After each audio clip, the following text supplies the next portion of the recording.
Hey VC, how's it going? So this is my recent finds for the month of, I guess, September. I can't believe it's already October. Time is just flying right past. Um, so I've got actually a couple 45s and a bunch of LPs as usual. So let's get into it. This is an upgrade for me technically because I didn't have the picture sleeve for this. Pretty standard fare though. It's Blondie, Call Me. Not my favorite Blondie song, and definitely not their best, but it's kind of cool. Produced by Giorgio Moroder, so it has that cool kind of pulsating electronic sound. Um, this one's from 1980, so yeah, I didn't have the picture sleeve. It was good to find. And a bunch of white label promos here, or one of them's like peach colored, I should say. But this is Buffalo Springfield, Expecting the Fly. Really cool to find that. It's a Neil Young song. Kind of floaty, psychedelic, really kind of matches the title. And then Every Days, which I believe is a Steve Stills song, yep. And as you can see, white label promo. It's in pretty nice shape. It's always hard to tell from the video, but yeah, really happy to have that. Really cool one here. This is Tell Me Why by Frigid Pink. I'd never seen this promo parrot label before. It's kind of interesting. The B-side is Cry and Shame. If you don't know Frigid Pink, they're really fuzzy, kind of loud. I believe they're from Detroit. That sort of MC5 or even Stooges kind of garage sound. Really cool. I think this one's from '67. It doesn't have a date on it, but I believe that's what it's from. And this last one here is kind of an oddity. It's Lefty Frizzell, kind of famous country guy. Honky Tonk Stardust Cowboy. This is one of those ones where it's a mono on the front, stereo on the back. I don't know the song too well. I know Lefty Frizzell, I know the name. But it's 25 cents, so I couldn't really pass up a promo at that price, even if I don't know it that well. Alright, so the LPs here, these are kind of chronological as to the order I got them this month. So these first two, I did a trade. I had a spare copy of The Gilded Palace of Sin. I traded with a nice guy on Reddit.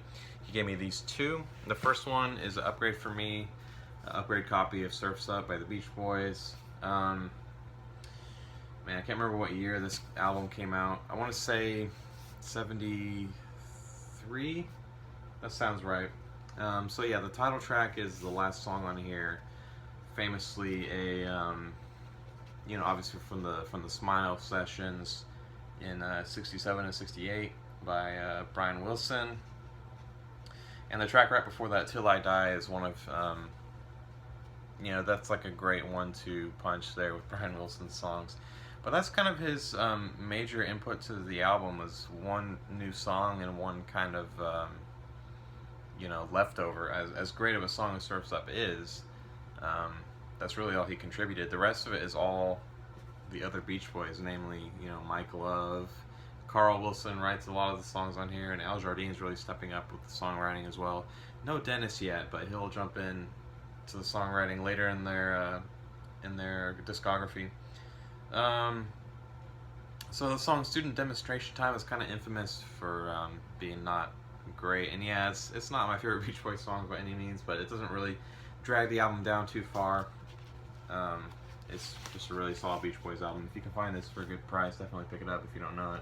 It's on the kind of brother / reprise label there. And the other one I got is, I believe this is the third record from the Incredible String Band, Hangman's Beautiful Daughter. This is an original US pressing on the Gold Electra label. You can see there. Very solid. Great condition. You can see the cover, it's got a couple like creases, but no ring wear, and really fantastic shape. They even had the original inner sleeve with it. And in terms of music, it's like I said, it's like their third record. It's still very British folk, very pastoral sounding. Almost like medieval. But there's elements of acid, freak folk a little bit. Like, you can tell that they're on some stuff, and they still really want to play their lutes and recorders and things like that. It's really a great album. It's on the Electro 4000 series as well. Okay, so this one is another upgrade for me, or maybe not upgrade is the right word, but it's an original, whereas I had a repress before. This is the Bob Seger system, Mongrel. This is an original first pressing US on Capitol with the gatefold. My copy did not originally have a gatefold, so that's cool. Great photo on the back there. And it's on what I think is probably one of the ugliest labels ever created. Is the like lime green Capitol label from the late 60s through the early 70s. I think that's just ugly. I mean, who thought lime green with the purple would be a good idea? I don't know. All the like the band's original stuff is on that label. A lot of like Beatles represses, you know, anything on Capitol from that era, just on that really ugly label. Label aside, I talked about the music on this before. It's just hard and heavy, you know, early 70s hard and heavy. You can't go wrong with early Seger. I'm even any Seger for that matter, in my opinion. It's all at least decent. But his early stuff especially is fantastic. This is the only one that I have. I see his other records occasionally, but they're never in good shape, and even this one is a little iffy on the cover. It's got a tape job there on the entire top seam. And a little bit of edge wear along the rest of it, but what can you do? You know, it's just hard to find records like this around me, especially in this area now that I've moved here. Here's another good one. This is Jerry Garcia. I think this is just titled Garcia. 1972, you know, solo record. He's famously in the Grateful Dead. So I had not heard this before I bought it. I kind of did a blind purchase. It was good deals, like $10 I want to say. And yeah, it's you know, if you like early 70s Grateful Dead, you're gonna like this. You know, there's nothing really too unique about it or too crazy, but it's solid. You know, Jerry Garcia is a great musician, so what can I say about it? It's on the this label, so it's a repress. I think the originals were on the green Warner label. That one's on the Palm Tree or Burbank label, and you know, pretty plain cover, honestly, but yeah, really solid. Happy to have it. Two kind of British Invasion classics here. Here's an American mono pressing of the Stones, 12x5. You can see the intense ring wear there on the cover, and really good photo on the back. They all look about 12 years old there. It's on this kind of maroon London label. This one's kind of scuffed up, but it plays, you know, really solidly. It's just one of those mysteries you can never honestly tell unless you play test it how it's going to sound. But it's kind of a noisy, jangly British rock record, obviously. So the big hit on here is Time Is On My Side. There's also Good Times, Bad Times, and Under the Boardwalk I think is pretty big as well, as long as a cover of Susie Q. So, you know, this early stage of the Stones, they're not really writing too many of their own songs. It's full of covers, similar to kind of the Beatles' early stuff. You know, a big percentage of their output was covers, just to fill out an album. But you know, this is still really solid. Glad to have it, and the price was right. And so the other one I've got here is Having a Rave Up with the Yardbirds. I've actually been looking for a copy of this for a while. Cover's a little iffy. It's got some heavier damage on the top seam. The rest of it's really solid. So I have their third record, which is Over, Under, Sideways, Down, and I really need their first one, or their first American one anyway, For Your Love.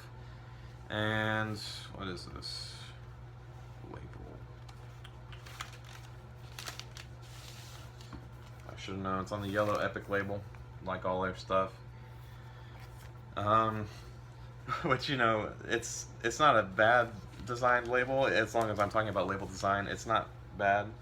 It's just, you know, kind of, it is plain. It just is. No complaints about it, really. You know, really kind of iconic cover. And again, a lot of covers on this one, covering a lot of like bluesy standards like Smokestack Lightning. But you know, it's that great kind of garagey sound. You know, guitar players would really love this record, obviously. So this was an online purchase, and it's an upgrade, or I shouldn't say upgrade. I keep using that word. It's replacement, original for my repress that I had of this. It's a U.S. first pressing of the Soft Machine's first record. I believe it's just self-titled. So yeah, you can see it has the spinny kind of deal. There's also a little bit of damage on the top seam there, which is funny because I think the wheel actually did that. But what can you do, you know? So it's on this ABC Probe label, which is pretty interesting. I don't really know a ton about it, other than obviously it's a subsidiary of ABC and Command, apparently. But you know, I think I talked about this record before when I got my second pressing of this. See, it's uncensored. They photoshopped a bikini onto that girl, and then got rid of all the artwork on the front for some reason. But the original is still a gatefold, and you know, it's just a slight classic. I'm not too crazy about some of their other records. I think this is the one for me, honestly. Second one's, you know, fine. The third one is okay as well, and they kind of start losing me after that. So yeah, psychedelic classic. If you don't have that, you kind of need it. Okay, so the last three here I got at Half Price Books, utilizing my fiance's 50% off discount. So these were all a great deal. I've been looking for this one for a while. This is kind of not normally the type of thing that I get, but I really like this guy. This is the second record. It's Bill Withers. You know, he's still Bill, and it's got this cool cover that folds out. You know, these two panels here,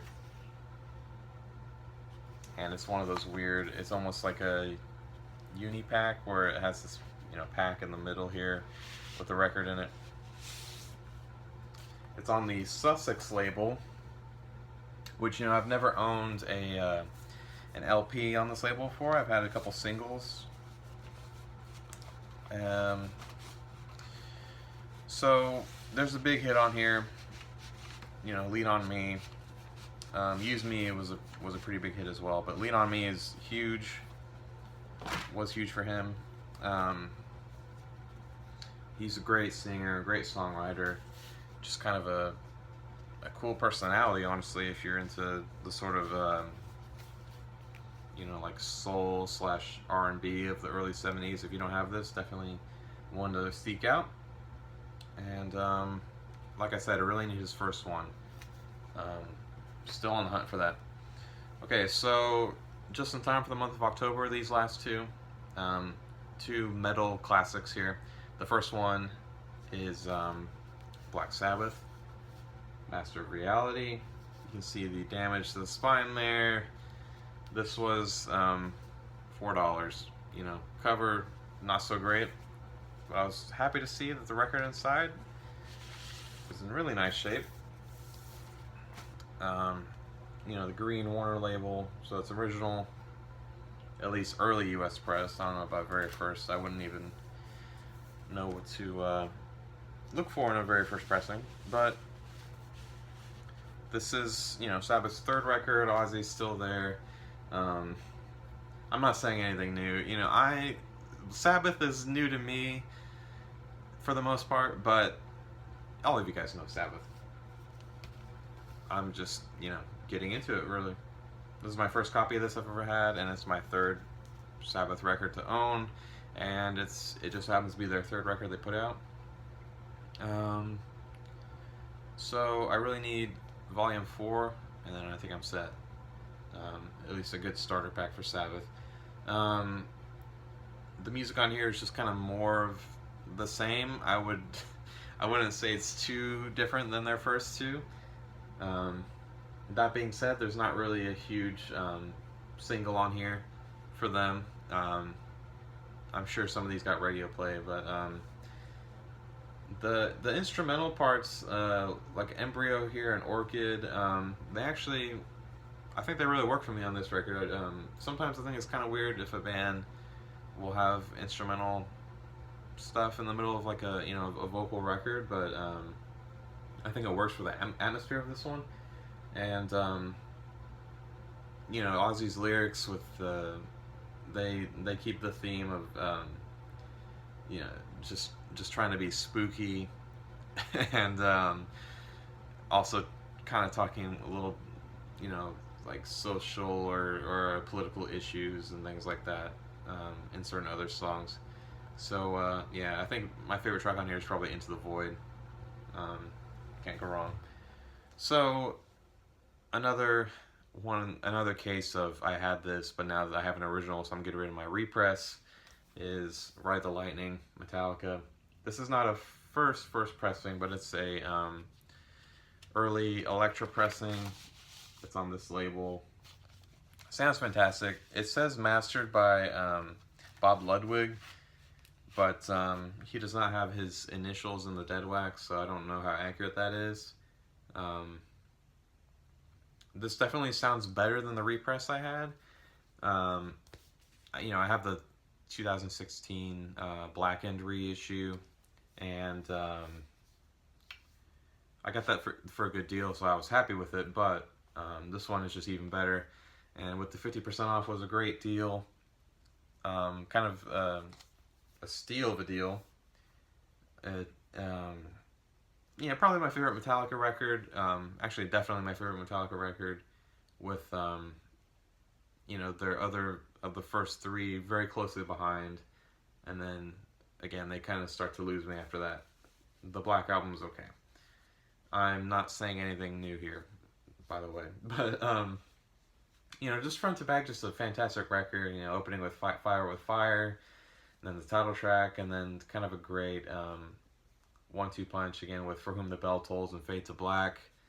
And side 2 is fantastic. I really love Creeping Death, which is kind of a metal take on the Book of Exodus, with the whole Angel of Death and plagues and all that. And then Call of Cthulhu, which I think is really interesting how they spell Cthulhu on the back.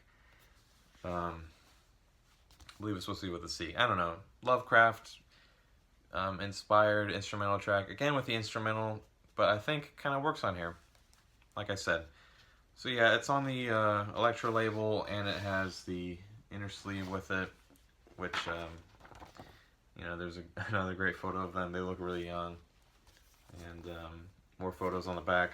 Really cool to have, really great shape, and again, it was kind of a steal of a deal. So yeah, I went through that kind of quickly.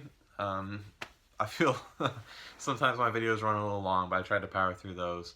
And so yeah, I really appreciate you guys watching. Let me know what you think of what I got. Any recommendations as to maybe where I could get a nice copy of Sabbath Volume 4, because that's kind of the one I really want now. That's like the top of my want list. Obviously I know about like Discogs and eBay, but you never know. I got a lot of stuff to trade, so if anyone has an extra copy, maybe let me know. And I've got some stuff you might be interested in. And so anyway, have a good one, guys. Appreciate it.